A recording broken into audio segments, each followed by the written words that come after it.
comment on a ton propre, moi ministre, le président. Il faut des présidents à le pasteur.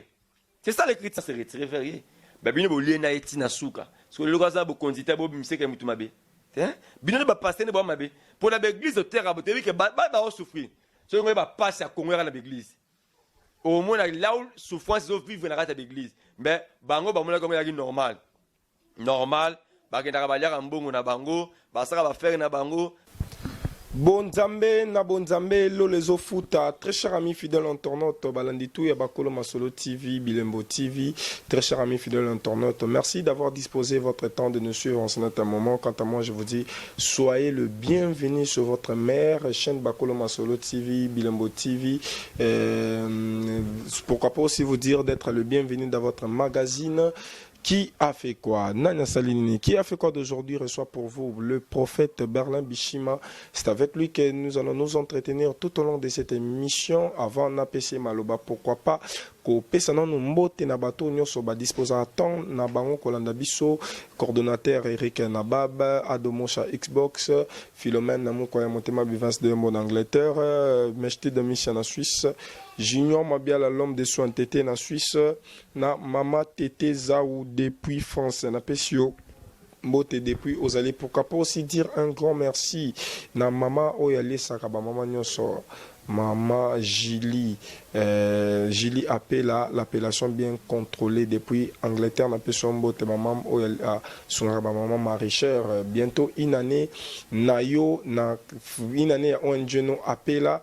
Oezanakati ya juillet vraiment toko sepela mingi pe pour ba surprise rozala ebele nake pe na ko remercier cameraman na John Kamande maboko bende les mains électriques oyo azana sima caméra nazo kene pe ko pesa invité na nga maloba oyo sali moi tempé Toya Maraete lelo susu de retour sur notre plateau toke ko pesembo le prophète Berlin Bishima shalom l'homme de Dieu Shalom. Bonne santé prophète na mo gentil na ba onyo swazolanda na ba kolo masolo TV na Bilembo TV. Vraiment santé très bien nzamba sa bisongolo. Bande ko bazolanda bis na ba kolo masolo TV na Bilembo TV. Que Dieu vous bénisse abondamment. Je sais que toute personne suit Orlando émission oyo. Quand la sangola nzambe to remettre un peu koloba, peuple l'idée aux Allah béni.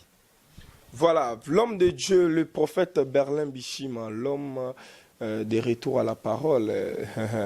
Tout le monde qui peut papa mon connaît qui n'a retour à parole, le ceux qui n'a ma politique, n'a kati ya boloko. Est-ce que retour à parole n'a bino bosala ngo parce que bosala ngo non te nzamba élevé bino, non te bobo bozu position na vie to bosala ngo to pour nzambe mutatini biso parce que yana bato belé ba yana retour à parole mais bango moko pe babunga pe parole ngo.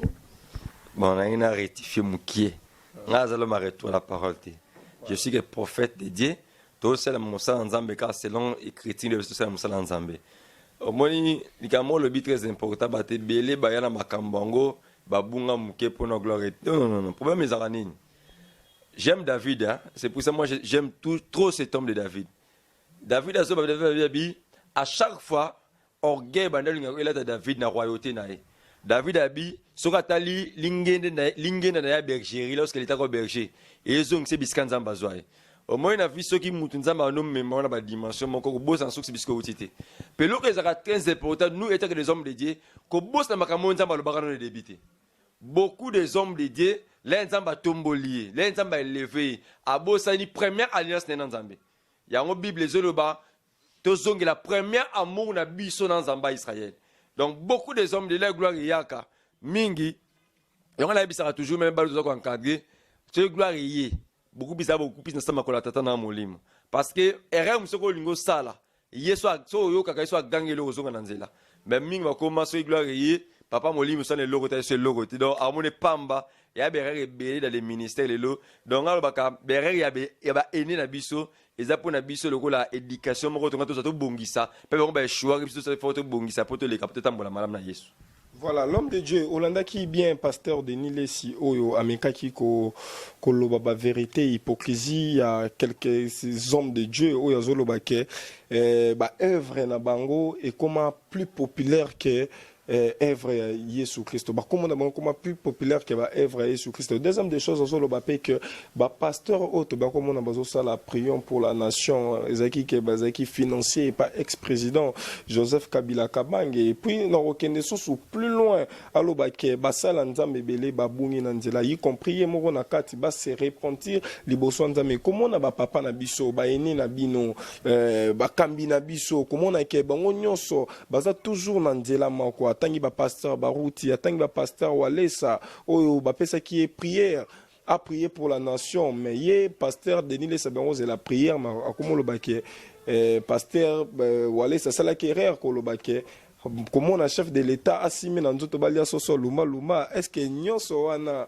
tant tout monde a basala nzambe Denis Lesa yeko bimisa ba vérité oyo o batu musu ba e ba kité basala nzambe ba batamina hypocrisie yo dans un temps que ton la naki émission na aleka na ba différentes émissions yo monaki on ndengeni na pestambote na grand frère aîné papa donc ba référence na biso la ba référence za bato ba une avant prophétique na mboko Congo levé Voulouzi Denis Lesi moi j'aime lorsque les frères Thomas le go faire ba Denis Lesi ya mama et donc mon vieux j'étais salé à passer bisiko zali celui nous sommes ba même prophète na mboka oyo partout dans le monde et après ba vieux wana na prophète pesa on peut mot ba simplement nombreuses générations oyo ba pesa biso linga prophétie ve Denis Lesi ve na biso ya imanga bien que ya imani lumbu basé belé baza pe matel me belé et belé vraiment beaucoup plus imani lumbu ve Denis Lesi boza tel me belé nzamba bat la bino le susu wana ba vu bandim ba na avant prophétique d'abord ba prophète na biso oh le te bien ma prophète pour venir na baza ba prophète pourquoi parce que à cette époque là la prophète ari donc difficile mais va bouger même beaucoup nzamba pambola bino bon et on a mis là par rapport à la question autant la question belle à la fois on va répondre tout le monde quoi qui non papa Denis Lesi bon azobimisa nyonso wana ba vérité biso toyeba te ba vérité ebata makala non toyoka na matoi na biso comment exposer koyoka makam oyo Denis Lesi utaki robimisa tout à l'heure awa yo ozaki on non nini et là qui regrette na yo qui passe na motema pour au moins télévision to média et ça bisque tout corps régler ba règlement de comptes na bisoté pourquoi oyo makambo vieux à lobby na télévision oui c'est bien ba salaki mais est-ce que est censé faire le gars na télévision c'est ça le problème parce que bato belé ba komi ko luka ba soigner image na bango en s'attaquant Kabila ko s'attaquer na Kabila ne veut pas dire que ko soigner image Kabila ça na ba bien né azape na ma bena et pourquoi kaka alobi yango d'une façon que ba sala nzambe belé oyo lelo baza contre Kabila ba liana Kabila ba bonga na sima Kabila soma mitu wana bazo coûte ba $1,200 à transport parce que $1,200 à transport et ça là bon wana ba makam le bana ke cop pour la cop le bana ke cop na bango ba il fait ba sur rendre ba suki bon eza erreur les lo bango ba dans la question manzai ba komo bimali banda makam nzambe pourquoi na ila côté maman na émission na ngai omoni lelo mari ba mamba notre le sénateur honoraire et le sénateur de vie le président Joseph Kabila c'est président mamba ba makambu na ye eza li sumuté hein pasteur kokuta na président eza li sumuté yokanga mais ce que problème est la manière mboka na biso memela makambango eza hors l'écriture comment bible ezolo baboy c'était pas Samuel qui n'a pas Saoul mais c'était Saoul qui n'a pas Samuel donc moi étant le prophète là me restaurant à comprendre boy lorsque le prophète descend de la montagne va vers les peuples les prophètes attendent. Mais est-ce que le peuple va vers le prophète ne t'attend jamais. Oui, disait pasteur. Différence à pasteur nigérien, pasteur congolais. Oui, que pasteur nigérien, même gouvernement nigérien, pas pasteur nigérien. Oui, pour ni pour y ba rôle na bango etaka ba sacrificateur. Mais bisque ali ndeti boye ba pasteur comment na tonga ses propre a lukande a rebluka moi ni moi ministre a luka président. Il faut des présidents a ko luka yo pasteur. C'est ça l'écriture. Donc même dans l'ancienne alliance, c'était le roi qui cherchait les prophètes. Ce n'était pas les prophètes ou les pasteurs qui cherchaient les rois. Mais comme un contraire, les lots. Il y a un moment où si comme va Yesu, oui, même le président Félix Tshisekedi comme il est là. Pour amour au pasteur, il faut y pasteur. Est-ce que c'est mieux dans ce pays que l'homme déjà a ta veste, a ta veste, cravate, au démarrer Jeep Nayo vers la présidence. Et ça respect autorité. Mais bangonde, il y a un président liboso. Il faut avoir importance nayo et un homme spirituel. Parce que il y a sens biso ba homme spirituel, tu as personne qui sens importance. Ce qui est pas président, ancien président Joseph, après c'est $1,200. Là, on a oublié, on a oublié qu'on a banane. On a oublié nous. Parce que sur la télévision. Chacun portera le fardeau. Il y a marqué buzo banai. Donc, vieux berag n'a pas sali. Bon, le problème est à la nini. Nous avons mis un public qui t'aime te benga. C'est ça le problème. Jonathan, le jour où Dieu m'a appelé, c'était un secret. Et si je voulais négocier avec Dieu, c'est un secret. On négocie au public matin. Au lieu de la télévision, il y a des gens qui sont en Zambie, parce que il y a des États-Unis. Mais il y a des gens qui sont en Zambie, qui sont TV, beaucoup de gens incrédules en Zambie. Ils vont ventiler. Au lieu de pasteur, ils vont ventiler. Pasteur, bien sûr. Donc, moi, je sais pourquoi. Parce que Bino est né. Mon bébé, c'est chez moi. Mon bébé, c'est là. Or, il faut garder pour nous. C'est regrettable dans ce pays. Il y a un moment en Nigeria, papa va dire que a hôtel na mboka ba cette déclaration prophétique na mboka et fait dans Salemi. Mais bijo sa déclaration prophétique. Na sa déclaration prophétique na Congo. Mambole kana Congo nzala on a sa déclaration prophétique. Il y a un aïbi sarabat. Les prophètes de la nation na moment de Lazarate.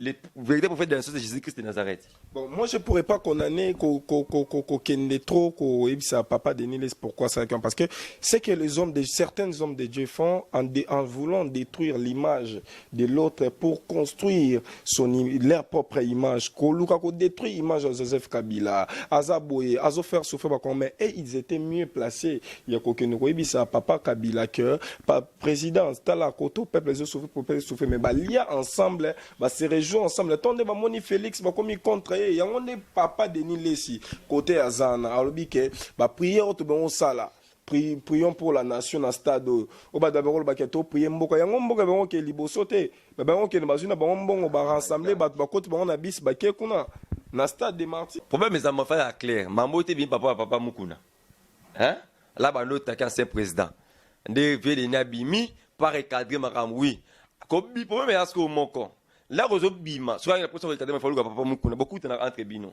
vieux to banoli ambonga mutwana ali oke na makambo ya mabe soigner makambo fa ba kuta entre bango ya na médiaté ça médiaté mais obino so bosala na ya komba yesu nizo fingama c'est ça le problème c'est une autre gens nizo fingama hein ça peut mabete komona ba bloc ma pratique ma be ba ko sala bimission na polele bana nzame ba où est le mal te bana ça parce que bana ke cop na bana pratique na bete moni ndeko Israël mutombo nzamba pambole bisika zalini na ibila kazana na chaîne moi va la chaîne wana le wasa prière de la nation mbule beta koyeba Israël mutombo babi ba ba so ba alléluia musi so donc ça ingeta musi ça amen so confusion alors il y a ce se souvient la prière de la nation ba sala mboko bo la rabat l'église de comme tous les confesseurs religieux l'église des noirs ba nini ba sanga ba sala nini ma prière de la nation mbule beta ko tongo tibutu na ba Israël mutombo ba makambo wana bon pour la papa mukuna ngala kipa makambo na take ba tata ba papa na biso me ba vedeni na yoko take mutete ba ene ko ba créer chemin pour na biso na respect na bango makasi mais na lo ba par rapport ya peuple de Dieu makambo te salemi wana là bo na suba peuple té pour ceux qui na bisi mutu na pesa mutu rapport que peuple de souffrir a c'est la ngotna ça il faut se retirer vers ba bino bo liena eti na suka so le lokaza bo kondita bo bimiseka mutu mabe hein bino ba passer ne bo mabe pour l'église de terre abotevi que ba souffrir so ngo ba passer à Congo na l'église au moins là où souffrance zo vivre na kata l'église mais bango ba mona comme ya normal ba kenda ba lia mbongo na bango ba saka ba faire na bango ba potana vie na biso papa Jean Oscar o veut pas lia ki $1,200 verse les vidéos on nga lia ki mbongo te nga zo mbongo pour la chaîne Dieu se tourne ils ont porté ba nzambe nini ba nzambe zo porté bango nini tala problème ali peuple de Dieu nzamba pesi biso te ya bango yesu pas bongo la motema pour jouer soko ya ba kende lola mom na bino ouais ezaki ba faire privé na bino berere na bino privé soki ya bino na nzambe zonga bongisa na nzambe o ba pasteur na Congo ba viona tout oh siko mba musuto ke zape moko Maman qui fait Sony, tu veux Kakenza, tu papa nan abongise de nanza makulisi yebi. Yebi te yo le kanati mo tari ba no surtout. Te vedeni makambo bosaka ya be reng na bino. Bo sibi ba konsekasa buzo ba bosala ki ya bino. Biso to te pour te bete na boka be reng bosala ki. Beto ba reno télévision média eza bisikate boko ki ne pona ko take o alia kimbongo to la ki $100 to sala ki boye. Bien na repeli sumu te ko lia mbongo na ndenge bipo bibezolo ba l'air Saoul a Luka Banès. Parce que Bible même dans la Libye donc des copes. Il y a la Bible Cambo na Bible le na Samuel 9. Bible le lorsque Saoul a Luka Banès. Alors Luka Banès a Banès serviteur abine na yebi un voyant. Mais Saoul a commencé avec qui donc n'est pas voyant mabo pambati. Ba kende pas musanze mabo pambati. Ça voyant lobby serviteur babi naza na mbongo donc Saoul a comme roi na mbongo même anyongo ouais ça m'a sauté au domaine prophétique mais là on fungol bango pour le baquet là ce que là qui non yé président abane ko vers bino vers to yo prophète je dis les a peu ça mbongo c'est un peu péché mais ko bino ne ko kende pas na yé bobi ka ko pe akuna présidence ba bengi bino bobi ka di ka pa président là ko kuna transport is à 10 000 20 000 ya be yango bo subir et ali beren obosa ki lobby yango bo subir en lelo donc bo supporter yango bo na choiter. Oui, l'homme de Dieu, si on to meka bato belé bazolanda biso en certain moment, bato belé bazolanda biso, mutakoza la riche, mutakoza pauvre, mutakoza na ba moyen, azani na ba mo problème ne mo etung Israël. Mais Bible zolo bana biso que tant aux na ba problème à bongo, il faut tourner regard na biso vers Nzambe. To pesa basala Nzambe pe confiance pour na ba prière. Mais si ko lelo tant aux hommes que basala Nzambe presque basala Nzambe auto hommes bongo na ba affaire mitakala, ba affaire ya buzoba bloko moko ya buzoba est-ce que bozo diminuer foi bana Nzambe te bana Nzambe bazana ba problème ba maladie bazana ba difficulté est-ce que ba pesa bana ni confiance ba kende directement pa Nzambe Yesu ye moko ba prier directement to ba le canapé pa basana Nzambe ndeto mona bato belé bazamba malade ba kende pa basana Nzambe monte basana Nzambe presque bango nyonso baza dans les noirs Passe dans ngande angwana donc ka makambo tout sinon on le bana avec passe na motema po makambo to salema oyo papa Jonathan to sera appel là bana po appel ba takishasa incrédit donc au bango les peuple de plus incrédule dans le monde di Yesu na passe pour nini biso da ça c'est représenter sur la terre mais ce moment na bilembo kata biso bienté au moment où tu as malade na va malade na tu bengi pasteur wana na besko ba na mabongo évangile ba komisa mamanzambe besko pa mutabenga za maladi na poto sinda na mbonga huile d'onction sinda na besko ba na makamanzamba ngodong na ba vie de rire to zo ba te siko to kende wapi maintenant na bisaka mutu mo zo na nga siko boy pasteur mon côté je répète à dire toujours ces choses en quel pasteur en quel prophète en quel révérend akufela na Golgotha mutu akufela na Golgotha ezaka Yesu oui. Nous sommes sincères au thème, il y a sabino chemin pour na Yesu. Mais quand la Bible sera mutu moko ta contre une église dans lettre d'adhésion. Donc mutu moko ta dit mais la pasteur on dit mais la Yesu. So on dit pasteur wana que ça ne va pas. Alors ta mala Nzambe te sors de cette église. Tu es libre de sortir de cette église. So on dit que pasteur mamno ça Yesu m'a souté. Sors de cette église. Au côté église de lettre d'adhésion au sein de la pasteur tu prie Dieu. C'est pour ça que ba quitte sa personnalité pe le ki mingi. Dadi na biso lobaki. Nzamba lo basiko mida dinali fa loba non dadi na biso lobaki papa te nzambe na lobaki même notre maître a tombola écriture likolo na ye abi les psaumes les lois ba lobela on m'a parlé que de moi parce que de Jésus or Jésus lui-même il a marché sur la parole mais nous les serviteurs d'aujourd'hui pourquoi nous t'amène sa parole te donc ça marche hors la parole qu'est dit la parole Bible même quand Matthieu plusieurs prophètes viendront, séduisons l'église. C'est ce qu'on vit maintenant. Plusieurs vont venir de faux prophètes, vont séduire l'église. Oh mon salon, nous sommes comme un lélo. Et à Misala Satana. Satana, nous sommes au point nini. Peuple de Dieu, on la confesse, on ne pas ensemble à Israël. Or, Bible biso serviteur, biso autorité, tous allez juger c'est vraiment que la Bible ensemble. Pourquoi? Parce que tu as bien ma écriture. Mais ce que ça mambo hors écriture. Tozongi la makambo Nzambe. Le problème est dans mboka oyo. Eh bibezo balanga mukana ya 2 rois 7. Bibezo le solo ya Nzale koti na Samarie. Mais le roi comprend que si tu koti na Samarie, il faut que roi solo bababi, azalo son serviteur bababi, Nzambe ateninga rigueur pour mon toi prophète Élisée au katama. Pour aller prendre Nzale koti na Samarie. Roi, c'était l'un des côtés de Samarie, c'est prophète Élisée, il est arrivé roi. Roi est arrivé prophète Élisée. Or, lorsque le roi était venu vers le prophète Élisée, il y a une solution. L'autre chose foutait dans ma déclaration prophétique dans ces pays parce que c'est qui ne fait pas président. Au moment où coronavirus, même crise économique, ce que le président compris que ça ne va pas. Le président est vers les prophètes et l'homme de Dieu qui est établi. Le problème est que c'est le Congo. Il y a un mboka moko don tu baradé sur exposition ndeni est-ce que biki neto abena ko l'église de réveil mutana monopole la parole ça mutu moko parce que l'état yebi et cette génération ni kafuta il n'est pas l'église de réveil parce que le moment munyo sortant sa déclaration d'être le loboé ce que ça na répétition de l'émission non na émission que un message pour na Congo et c'est Congo il faut lui papa wana na royebi ça y na aussi audience parce que celui le président de l'église de réveil papa nzamba lobele nga boye pour na Congo yepé bible examiner la prophétie yepé était que homme sage était que aîné a regarder prophétie na yoana ayoki yango akodi pe prier so nzambe pas confirmer bible zo ba soki faralo ndoto na des fois que ça arrêter par nzambe donc c'est prophétie comme imbalé ce que nzambe a regarder prophétie wana yo mo na Congo donc muno so tako bima boye ngane nzamba lobi na ngai c'est na ba télévision na biso nzamba lobi na ngai malade ko sala boye le seul mutala monopole ya koloba pona mboka on a l'église de réveil l'église catholique papa mbongo ba confession na bango mais l'église de réveil et la génération ni kafuta pourquoi parce que na confession religieuse l'état kongo ayebi l'état kongo ayiba o abisa mikemike to kana ngoti ba pexé de jigne ça l'état kongo ayibi ngoti là ba benga kuna président na bango dernièrement pour ça là il y a caisse sociale boy a mari pour l'église de réveil mari général Sony donc il y a même monopole l'église de réveil de mambo c'est tout même général même mon veut de nyalo ba que c'est ça que maintenant ba uni dans l'esprit fait pas qu'il n'est pas papa général Sony.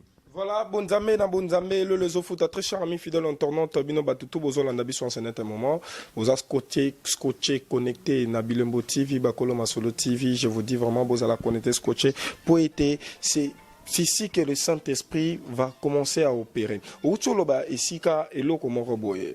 Obike qu'est-ce que batobele ba komo loba ke dadi nanga lobi boye. Dadi nanga sala ki boye. A déclara ki boye. Dadi nanga boye boye. Mais alors mutumoko zolanda biso en un moment. Nzamba lobi nini pona vina e. Ba difficulté azanango, ba problème azanango.